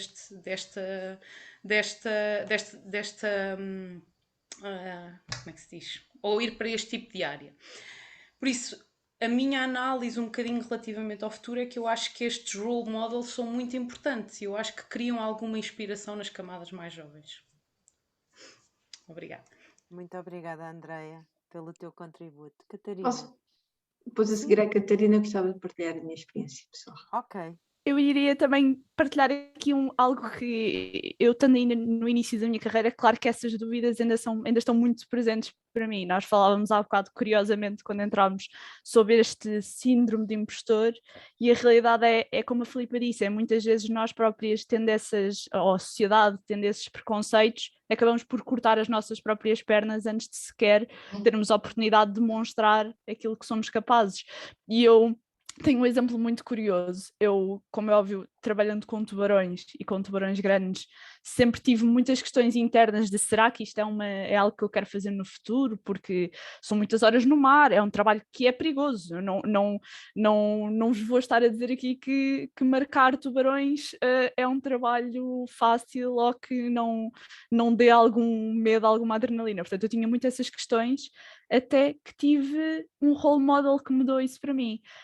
Eu quando estive na África do Sul, num projeto exatamente para mulheres na ciência dos tubarões, na qual nós tivemos imensa exposição a mulheres do mundo inteiro que vieram falar connosco e contar as suas experiências, as suas dificuldades com a parentalidade, com manter relações estando nesta área. E curiosamente a minha orientadora desse estágio, a Megan McCord, é conhecida por ter marcado o maior tubarão-touro que existe, que já uma vez foi medido no planeta, enquanto estava grávida. E existe a fotografia mais incrível, que eu depois, se puder, eu envio à Fernanda para que ela possa partilhar convosco, a fotografia mais incrível da Megan, grávida de, penso, 6, 7 meses, com uma barriga gigante, a marcar um tubarão gigante de 3 metros, e que realmente mudou a forma como eu via esta área e vendo a Megan e dizendo se ela consegue, eu consigo também. E acho que é assim que eu vejo o futuro e é assim que eu tenho esperança de que as coisas avancem, é através desta representatividade e desta normalização de que existem mulheres nestas áreas e que são muito boas naquilo que fazem. E não há dúvidas disso. E eu acho que tem que ser por aí e na minha ótica, eu acho que mesmo fora da esfera das profissões do mar, já tem vindo uma grande evolução até naquilo que a Filipa dizia de não termos essa divisão rapaz-rapariga, de que o rapaz tem que usar azul e a rapariga tem que usar cor-de-rosa. Eu acho que aquilo que pode ainda parecer estranho para muitos hoje em dia, como é rapazes de unhas pintadas ou haver estilos mais andrógenos, eu acho que isso também são os próprios jovens a tentarem se descobrir e não cortar as pernas desses jovens é muito importante neste caminho. Portanto, eu acho que é por aí, essa representatividade e essa desconstrução desses preconceitos tem que ser o primeiro passo para avançarmos. Muito obrigada, Catarina. Wanda, querias também... Sim, eu só queria falar um bocadinho da minha experiência pessoal. Eu sou filha de um pescador que começou a pescar aos 14 anos e que agora tem 84 anos. E a minha família é uma família de pescadores, 3 ou 4 gerações de pescadores. E eu, quando era pequenina, adorava ir com o meu pai, tratar das redes, preparar as boias, preparar os chumbos, adorava ir com ele para o mar. A certa altura o meu pai começou a ser chamado a atenção porque estava a levar uma mulher no barco e porque as mulheres não tinham direito e não tinham que estar lá, porque depois os homens não podiam dizer os palavrões que queriam dizer, porque estava lá uma menina, ainda por cima não era uma mulher, era uma menina. O meu pai não quis saber e eu continuei a ir com ele. E pronto, e tem sido, ainda hoje, se for preciso, eu vou com ele ao mar, porque ele já está reformado, mas vamos na mesma. Portanto, não há nenhum tipo, ou seja, ao fim de 3 gerações ou 4, em que haviam esses preconceitos todos, na minha geração deixou de haver esse tipo de preconceitos, e hoje em dia eu tento educar o meu filho nesse sentido, e muitas vezes quando perguntam ao meu filho, o que é que a tua mãe faz? Ele responde, a minha mãe trabalha no mar. Portanto, também não há preconceitos aqui em casa, nem cor-de-rosas, nem azuis, não há nada disso. Portanto, eu acho que tem a ver com a educação tem a ver com a educação na escola, mas também tem a ver muito com aquilo que nós temos em casa. Era só isso que eu queria partilhar. E acho que fizemos todos este contributo, vamos no bom caminho. Eu acho que sim. Muito obrigada pela tua partilha, Wanda. E nós que trabalhamos contigo na DGPM já ficamos a saber mais um bocadinho de ti. Fiquei mesmo muito, muito contente. Sim, senhora. Olha, adorei essa partilha. Aliás, como as reflexões das nossas 3 convidadas. Passaria agora à próxima fase aqui do nosso workshop, da nossa mesa redonda, em que vamos então colocar às nossas orientadoras as perguntas que vocês nos foram enviando. Não sei como é que querem fazer, mas eu acho que em vez de ser eu a ler as perguntas, faria mais sentido se fossem vocês a colocá-las. Se calhar eu posso dizer os vossos nomes e vocês colocam as perguntas que fizeram. Pode ser? Parece-vos bem? Se calhar uma pergunta a uma das convidadas. Sim, e depois outra para outra. Sim. Tem que ser uma pergunta, vocês escolhem. Portanto, o objetivo era vocês enviarem 2 perguntas para 2 das nossas convidadas. A maior parte de vocês enviou uma pergunta para cada uma delas, porque eu sei que era difícil cingirem-se só às 2 que eu vos tinha pedido. Portanto, se calhar começamos com a Ana Camarinha e a pergunta que a Ana tinha para a Filipa. Para a Filipa. Ok. Tenho aqui que eu imprimi, fiz o meu trabalho de casa. Muito bem. Então, o que eu escrevi aqui para a Filipa, a minha questão foi que entraves, que obstáculos vivenciou, experienciou por ser mulher ao longo da sua profissão, da sua carreira dedicada ao mar. Foi isto que eu escrevi. Muito obrigada. Eu acho que já respondi um bocadinho, não é? Essa questão. Já. Até vamos, se calhar, aqui, pronto, na verdade, eu nunca senti discriminação e continuo a não sentir diretamente, e isso é um facto, portanto, nunca me senti inferiorizada ou que não tivesse acesso à investigação em si e mesmo noutras atividades. Sinto que o sistema muitas vezes não nos ajuda de forma... de forma igual, né, no acesso a alguns cargos de maior destaque, digamos assim, não é? Mas em geral não tenho, e já há bocadinho referi, não é? Nunca senti na pele essa discriminação, nem por homens, nem por mulheres, na verdade. Sempre tive assim uma sorte de ter trabalhado com pessoas incríveis. Ainda bem, ainda bem. E mesmo tu há pouco mencionaste que já existe, não me recordo que palavras é que usaste, mas já existem critérios para a definição do júri, não foi? Não sei bem se foi isto. Sim. Mas pronto, tu isso referiste como também já um sinal de progresso e de evolução, não é? Sim, a Universidade de Coimbra criou mesmo umas normas internas, portanto eu por acaso não sei como é que as outras universidades estão a posicionar, mas creio que será semelhante, porque estas direções felizmente também estão a ser tomadas e acho que é uma preocupação geral, mas a nossa própria universidade estabeleceu regras internas de que terá que haver sempre representatividade, não só nos júris académicos, mas também, por exemplo, nós agora tivemos de fazer concursos internos para acesso a financiamento. Nesses concursos nós temos de ter representatividade de homens, de mulheres, em várias fases da carreira, portanto, em todos os mecanismos e momentos em que exija a contribuição dos investigadores, a universidade quer que essa contribuição seja sempre dividida entre homens, mulheres e várias fases da carreira, o que eu acho que também é ótimo, porque muitas vezes também só concorriam a determinados mecanismos de financiamento os coordenadores, digamos, dos grupos de investigação, portanto não havia financiamento adequado para os mais novos, não é? Ou havia uma dificuldade maior em conseguirmos obter financiamento, e a Universidade de Coimbra, por exemplo, falo sempre, não é? No meu caso, estabeleceu agora mecanismos de financiamento exclusivos só para, por exemplo, investigadores que tenham completado o doutoramento há menos de 10 anos, portanto já para uma faixa de jovens, e portanto eu creio que mais uma vez estão a ser feitos esforços nesse sentido. Bem, obrigada, Filipe. Obrigada, Filipa. Obrigada, Ana.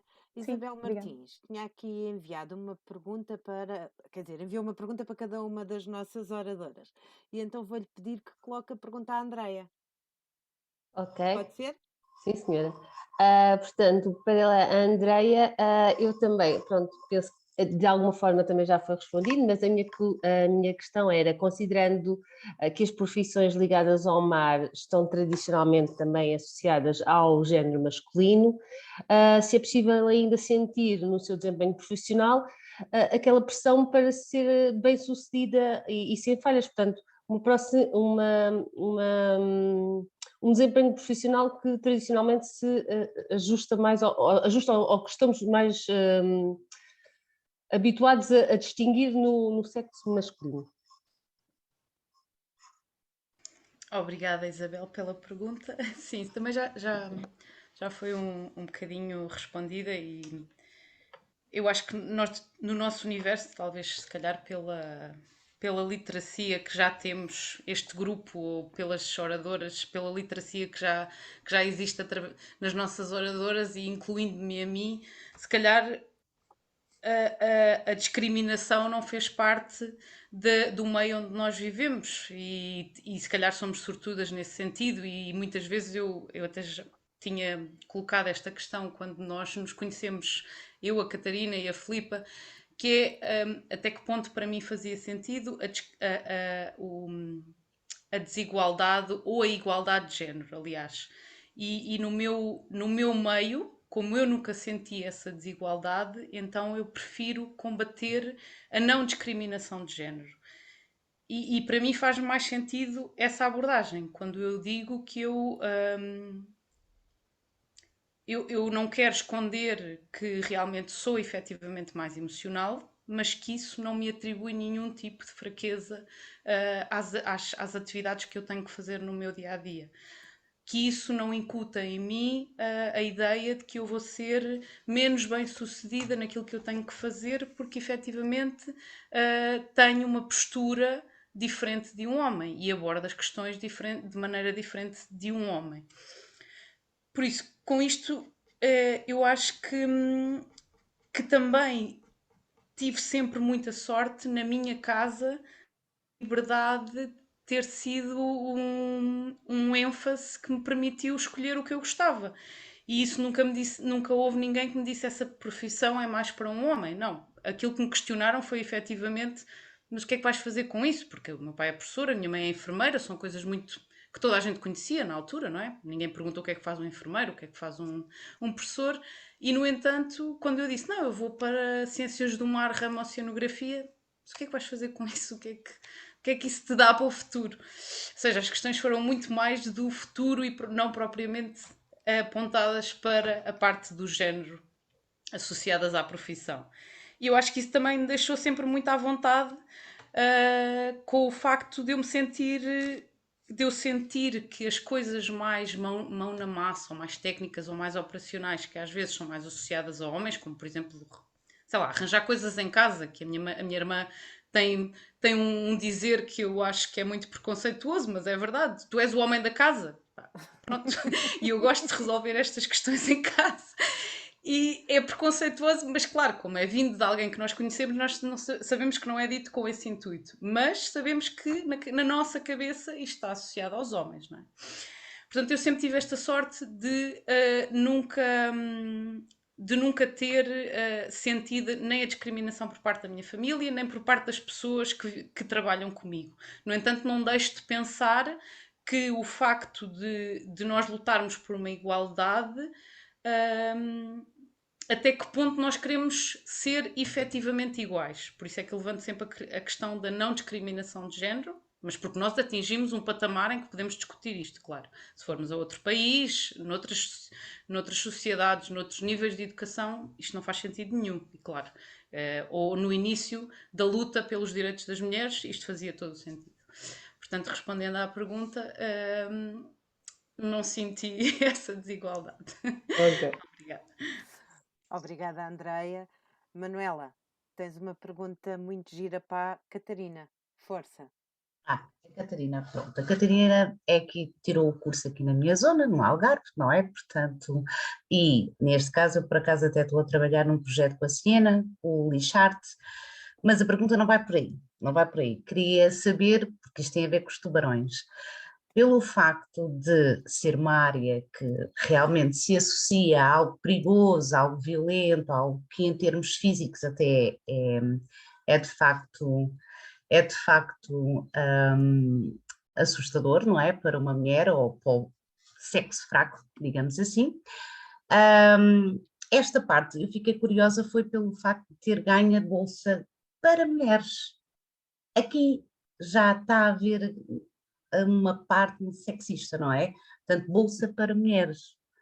Portanto, não foi bolsa para um biólogo investigador para os tubarões na África do Sul, mas para mulheres especificamente. Não sei, e não sentiu que isso era algo, de alguma forma estar a ser sexista ou haver... Não, pelo contrário, porque o intuito da própria bolsa não era tanto para a investigação com tubarões, era para ajudar mulheres a não terem esses medos. O curso foi muito focado. Claro que tivemos toda a parte técnica de aprender a fazer todas as atividades que um investigador com tubarões faz, mas o grande cerne do curso foi exatamente como é que nós, enquanto mulheres, podemos quebrar este teto de vidro que existe e afirmarmos enquanto cientistas e não enquanto mulheres na ciência dos tubarões. Claro que eu percebo essa questão de haver essa bolsa só para mulheres, mas a bolsa surge exatamente por isso, porque não costumam ser dadas as oportunidades a estas mulheres que são tão capazes como... Eu sou toda a favor, claro. como é óbvio, não é? Sou perfeitamente a favor, só que coloca-se aqui a parte sexista do haver as bolsas para mim. Eu sei que é um já está segregada à partida, exatamente. Não é? Mas pronto, não deveria ser, mas sim, é de facto um incentivo para as mulheres também despertarem para essa parte. A questão era mesmo essa, era trazer essa representatividade e dizerem, olhem, está aqui este grupo de mulheres, têm estas capacidades e grande parte deste curso foi também trabalhar a nossa comunicação, nós sabermos vender o nosso trabalho, sabermos fazer um currículo e apresentar-nos de uma forma que nos meta em pé de igualdade, por assim dizer, com os nossos competidores masculinos. Portanto, acho que na minha ótica foi uma mais-valia para a minha carreira e certamente vai-me marcar para toda a minha carreira ter tido esta inspiração destas mulheres com quem estive lado a lado. Sem dúvida, sem dúvida. Obrigada, Catarina. Dentro em breve vamos falar. Estou disponível. Boa, boa. Bom, Glória tem questões? Glória não me enviou as questões. Boa tarde. Não, Olá, eu boa tarde. estava a tentar ver qual foi o mail onde isso estava e que me passou completamente ao lado. Lamento. Mas posso colocar o que eu tinha, não é tanto uma questão, era mais como é que eu sou professora de Biologia e Geologia, como é que eu, enquanto professora, posso incentivar ou melhorar, de alguma maneira, a visão que os alunos têm sobre o mar, e não só para os rapazes, mas para as raparigas, de forma igual. Sem haver aqui a distinção se é rapaz ou rapariga. Eu tenho uma turma de 11º ano, alguns ainda estão assim muito perdidos, não sabem bem para onde é que querem ir. Tenho, por exemplo, uma aluna que tem aquela visão romântica, quer ser veterinária porque gosta de animais. No entanto, a média para veterinária é muito alta e ela não está a conseguir e está a sentir-se super frustrada. Eu acho que se calhar qualquer coisa na área, porque eu sou de Sines, portanto ela também, não é? Vive perto do mar e tem um grande... é daquelas alunas que, quando ela diz, gosta de ir para a praia de manhã e vir à noite. Portanto, o mar para ela é uma coisa muito próxima. Lembrei-me, ao ouvir-vos falar, que esta, se calhar, seria uma oportunidade. Só que nunca se fala muito do mar numa perspectiva de, como eu ouvi agora aqui, de profissões novas. Quando ouvi aqui a robótica, ontem estive com uns alunos num dos projetos que é fazer mesmo no Clube da Ciência que nós temos na escola, eles fazerem coisas com robótica. E, entretanto, estas coisas todas lembrei o que é que eu, enquanto professora, posso Ou de que maneira é que posso incentivar os meus alunos, seja rapaz ou rapariga, a terem uma visão de o mar como uma carreira também académica, porque eles não têm. Ainda que eu falo da biologia marinha, se calhar isso também é muito redutor. A parte aqui de falar em tubarões, achei ótimo. Também tenho uma aluna que tem assim estes gostos por animais perigosos. E comecei a lembrar disto. Então, como é que eu posso, enquanto professora, ajudá-los, mostrar assim uma visão mais inovadora, digamos assim, do mar? Era esta a pergunta. Pode ser alguém a responder, a dar-me uma ideia? Eu agradeço. Obrigada. Eu acho que esta questão. Desculpa, Andréia. Não, Se não, calhar podes falar, podes falar. ia até dizer que estava muito ligado com aquilo que tu disseste, essa ideia de que os próprios pais têm de. Mas em termos de carreira, para onde é que tu vais? E eu senti isso, por exemplo, com os meus pais muito, que era, tão giro, bióloga marinha. Quando era pequenino também queria ser bióloga marinha e depois cresci e fui fazer qualquer coisa a sério, não é? E há muito essa preconceção de que, primeiro, de que investigação, claro que como a Filipa disse, é ainda muito precário, tem as suas limitações, mas dá para fazer uma carreira e existe pessoas que fazem carreira nessa área e quando digo na investigação digo numa data de outras áreas do mar e se calhar esse desconhecimento desse tipo de progressão de carreira que existe é um bocadinho desincentiva logo os jovens a procurarem irem para essas áreas em vez de irem para algo que é mais comum, como ser advogado ou ser médico. Catarina, desculpa interromper, é que há muito aquela ideia, e já há alguns anos, eu tenho uma ex-aluna que, para ter uma ideia, eu já sou professora do filho dela, e ela foi para a Biologia Marinha, ela tirou o curso em Faro. E ela, na altura, sempre queria ir para a Biologia Marinha, que era o que ela queria, continuou, e está a trabalhar na investigação. No entanto, ela própria também diz que é muito difícil. E vejo que não é só ser bióloga marinha, há outras profissões que podem estar relacionadas com o mar sem ser relacionadas com biologia. Eu acho que isto é que era importante, mostrar que não tem que ser só a parte de ser bióloga marinha ou na área da ecologia. Há outras vertentes muito importantes para o mar. Eu falo, por exemplo, no meu caso, eu neste momento estou a trabalhar em influência de políticas públicas, eu passo o dia ao computador em reuniões e a escrever documentos para comunicar com decisores políticos, com stakeholders e que está intimamente relacionado com o mar e que o meu background permite-me alimentar essa minha carreira e quando as pessoas, e muitas das pessoas me perguntam o que é que eu faço porque não conhecem a profissão e acho que passam também muito por aí. Precisamos divulgar mais os cursos novos, mesmo a nível das faculdades, porque quando os alunos, eu vejo pelos meus alunos deste ano, do ano passado e dos outros todos passaram, às vezes não têm muita, apesar de tanta informação, essa informação não chega de forma clara. E há muito também o preconceito dos encarregados de educação, dos pais, em relação às profissões com futuro. Quando eu acho que uma profissão com o mar, nós vivemos um país com esta costa, é profissão com futuro, é o que eu acho. Queria também acrescentar só uma coisa, se é permitido, já que eu não escrevi pergunta nenhuma, em relação ao ensino profissional. Eu sou professora também no ensino profissional e sinto essa lacuna também. Ensinos, nós temos o mar, temos indústria também relacionada com o mar, e não conseguimos ter um curso profissional relacionado com o mar. Acho que aqui há necessidade, ainda que já se tenha feito alguma coisa, pelo que eu percebi, há necessidade de se fazer um bocadinho mais, porque era muito importante as profissões relacionadas com o mar, a parte mais técnica, também, como disseram aqui, o pescador saber porque é que tem que utilizar aquela rede e não outra, ou outro aparelho de pesca, e de que forma é que pode fazer uma pesca sustentável, garantindo assim a sustentabilidade da sua própria profissão. Eu acho que aqui era importante apostar, era muito importante mesmo, é o que eu sinto. Obrigada. Obrigada pela sua partilha, Glória. Eu acho que esse trabalho já se vai fazendo, se calhar não se vai fazendo ainda de uma forma muito abrangente, mas eu acho que em casos mais particulares já se vai fazendo. A Doca Pesca tem feito um trabalho bastante grande, por exemplo, com os pescadores, e quem diz a Doca Pesca diz uma série de outros parceiros que nós temos e que de facto fazem uma série de ações nesse âmbito. E concordo consigo, é muito importante o pescador fazer e não fazer só porque, olha, disseram para fazer assim, perceber porque é que efetivamente deverá fazer dessa maneira. Eu digo isto porque eu também sou filha de pescadores e também, tal como foi aqui referido, eu também gostava de ir para o mar, ir à pesca, ir no barco. E pior ou melhor, não sei, tenho um irmão, o meu irmão não gostava nada, era obrigado. Ele não gostava nadinha, então eu ia. Então tinha muito mais jeito para fazer, fosse o que fosse, no mar. E não tinha problemas. E ainda hoje gosto do mar, claro.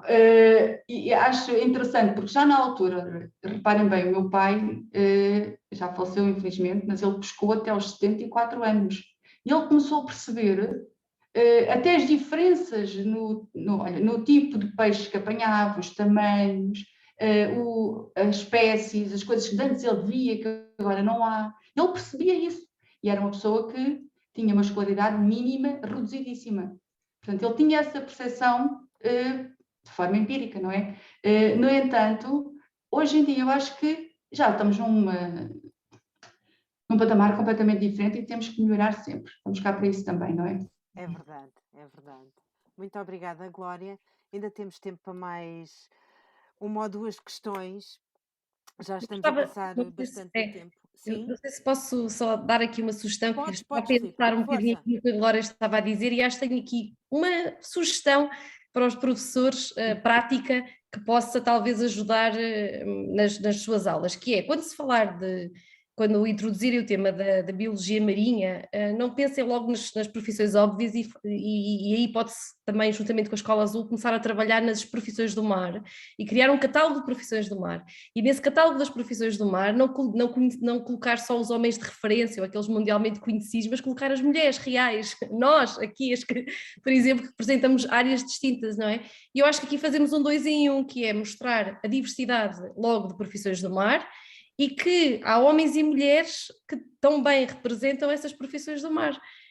Eu acho que poderia ser um trabalho muito fácil de fazer, um levantamento até só em Portugal, nem precisávamos de pensar, porque eu acho que em Portugal temos representatividade em muitas áreas do mar, nas empresas novas de biotecnologia, como falavam anteriormente. Eu conheço projetos incríveis na área agora da economia do mar, mulheres que estão também a encabeçar projetos tecnológicos da robótica. A Andreia tem aqui um exemplo incrível de como poderá ajudar. Portanto, eu acho que a Escola Azul, que tem vindo a trabalhar muito com as escolas, poderia criar assim um pacote estou aqui já a imaginar, né, de catálogo de profissões do mar, com as fotografias ou com exemplos das mulheres e homens do mar, de forma bastante simples, que depois fosse fácil os professores passarem essa informação numa aula, não é? Hoje vamos falar sobre as profissões do mar.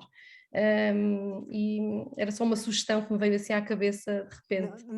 Ou até mesmo desafiar os alunos a procurar pessoas que representem essas mesmas profissões. Essa ideia eu acho que é excelente. Não temos a coisa feita dessa maneira, mas estamos a caminhar para lá. Nós temos uma coisa que se chama A Conversa Com. E então é precisamente 20, 30 minutos é o que pedimos a pessoas de determinada profissão e que falem, quer seja presencial, quer seja presencial, quer seja online, com os alunos acerca da sua profissão e como é que é o seu dia-a-dia. Para eles saberem o que é que faz um pescador, o que é que faz um biólogo marinho, o que é que faz uma pessoa que trabalha numa ONG, o que é que faz um investigador. Portanto, o nosso catálogo ainda está por preencher, ainda temos muitas páginas em branco, mas já começámos a fazer qualquer coisa e, portanto, deixar aqui o convite a quem, às nossas convidadas que queiram participar no A Conversa Com. Temos as páginas disponíveis para vocês conseguirem também dar o vosso os cromos da caderneta, não é? Ainda temos, ainda faltam alguns.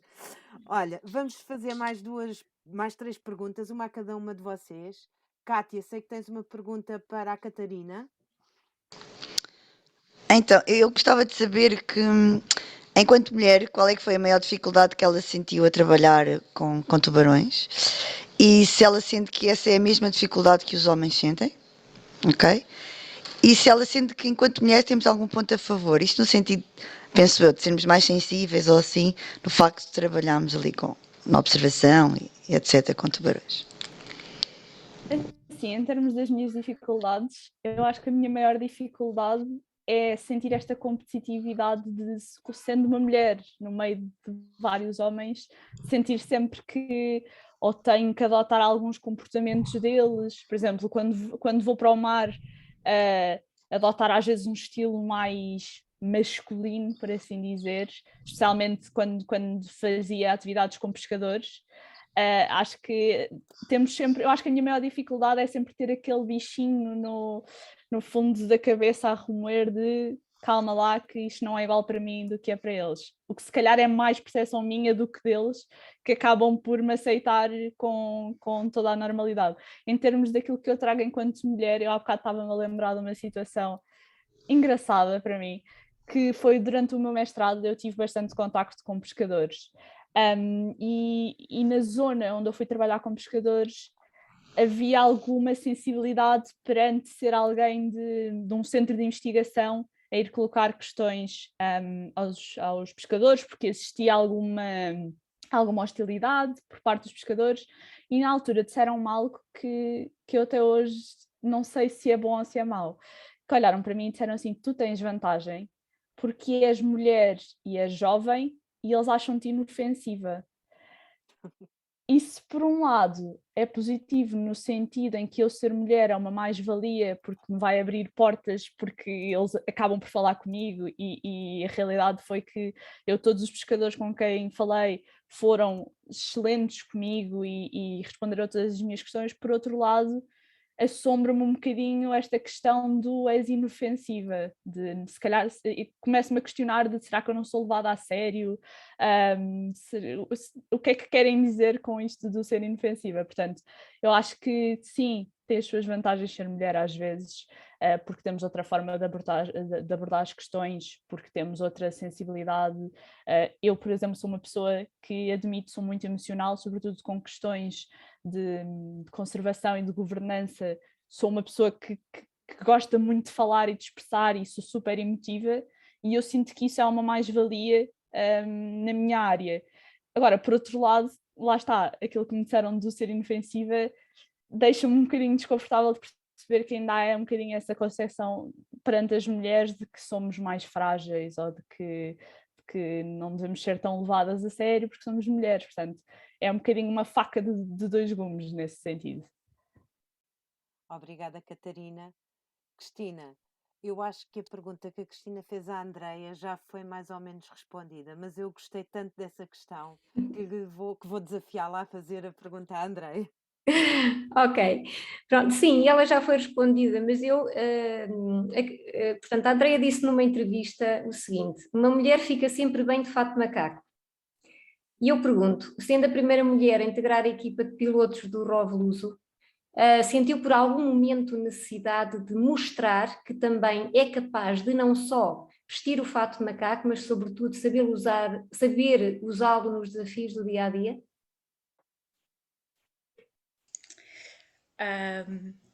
Eu não trouxe o meu fato de macaco hoje para representar. Quando, mais uma vez, eu acho que isto, quando eu disse essa frase, é pela ligação efetiva ao lado masculino, ou seja, quando eu integrei a equipa de pilotos de ROV, o uniforme que foi dado era um fato de macaco. Claro que nós associamos isso a mecânicos ou uma coisa assim mais masculina, mas efetivamente tem o seu lado muito prático, que é eu vou vestir uma coisa prática com a qual eu posso sujar-me ou andar à vontade, estar menos preocupada com roupas que eu tenha que levar, porque vou efetivamente intervir num equipamento que pode ter óleo hidráulico, que me posso sujar, e então isso foi um dos primeiros uniformes que nos foi dado quando nós quando nós integramos a equipa de pilotos de ROV. E quando eu disse isso nessa entrevista foi efetivamente porque eu guardo com carinho, tem um simbolismo que eu associo ao início ou à descoberta daquilo que eu efetivamente gosto de fazer. Claro que o eu querer mostrar ou achar que devo mostrar através dessa figura do fato de macaco, eu muitas vezes sinto que sim, que há momentos em que eu sinto que devo mostrar que sou tão capaz quanto a pessoa que está ao meu lado, que por acaso pode ser um homem. Mas como eu disse, eu também acho que isso deriva muitas vezes da minha crítica interna, de eu achar que tenho de agir de determinada maneira, ou tenho de me comportar de determinada maneira, ou que existe efetivamente uma crítica associada, porque pode nem existir e só ser efetivamente o meu pensamento a trabalhar. Por isso sim, eu sinto efetivamente que às vezes tenho que demonstrar, quanto mais não seja a mim própria, que sou capaz de o fazer, que sou capaz de me equiparar e que sou capaz de estar ao mesmo nível que as pessoas que estão à minha volta. Sim. Obrigada. Obrigada, Andreia. A última questão vai para a Filipa, e a Ana Tércia e a Sofia Tibério fizeram uma pergunta muito semelhante. Portanto, se calhar, olha, vou pedir à Sofia para ler a sua pergunta para a Filipa. Pode ser, Sofia? Sim.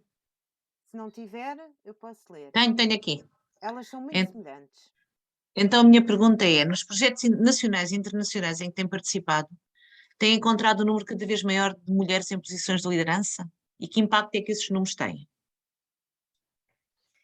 Sim, de facto, era aquilo que estávamos um bocadinho a falar, e que já cada vez mais se encontram mulheres a liderar não só propostas. Eu posso dizer, por exemplo, já me candidatei a posições de liderança de projetos de investigação, portanto as mulheres já estão a ser, e esses incentivos são-nos dados muitas vezes por homens, o que eu acho incrível e ótimo, não é? Portanto, lá está mais uma vez aquela ausência de qualquer tipo de conflito, não é? de género, e cada vez mais também noto essa liderança.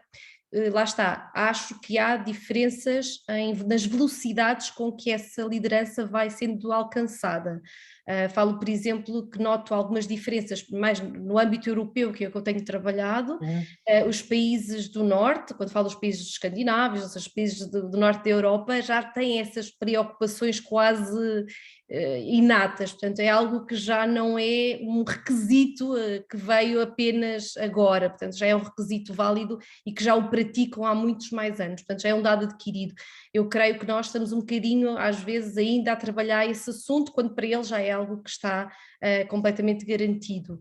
Mas depois há casos específicos, por exemplo, esta questão que eu estou a trabalhar agora, muita poluição marinha, também está muito associada a muitas mulheres que têm feito ativistas e portanto, se calhar até vejo que haja mais mulheres envolvidas nesta temática da poluição, mas quando trabalho mais em projetos tecnológicos, talvez essa alteração se manifeste, porque de facto há uma tendência também, não é? Natural, que não tem nada a ver com acesso à ciência, tem mesmo a ver com gostos pessoais. Os homens manifestam sempre um gosto mais técnico, não é? Mas que não seja necessariamente uma opção ou uma divisão por género, mas sim uma opção pessoal. Portanto, também não podemos exclusivamente dizer que as diferenças que se encontram na nossa sociedade sejam digam só respeito à diferença de género, não é? Portanto, é essa um bocadinho a noção que eu tenho, que às vezes já existem velocidades um bocadinho distintas, não é? Nos países. Obrigada. Obrigada, Filipa. Não sei se querem fazer alguma questão, se querem dar mais algum contributo. Ora, se não têm mais nada a dizer, se calhar ficamos por aqui. Quero agradecer a todas as que estiveram aqui presentes, a todas as nossas professoras, pelo facto de termos ultrapassado já em quase meia hora o tempo que estava estabelecido para o nosso módulo. Acho que foi muito rico. Tenho que agradecer às nossas convidadas, à Filipa, à Andreia, à Catarina e à Wanda. Muito obrigada pelos vossos contributos e pelas vossas partilhas. Acho que todos saímos daqui, eu pelo menos saio daqui mais rica do que entrei. Muito obrigada. Só para vos dizer uma coisa, para nos dar mais esperança, não se esqueçam que desde ontem passámos a ter o Ministério da Economia e do Mar. Não se esqueçam disso. Bom fim de semana. Obrigada. Obrigada. Obrigada a todos. Obrigada. Bom fim de semana a todas. Obrigada. Bom fim de semana. Obrigada. Bom fim de semana. Obrigada.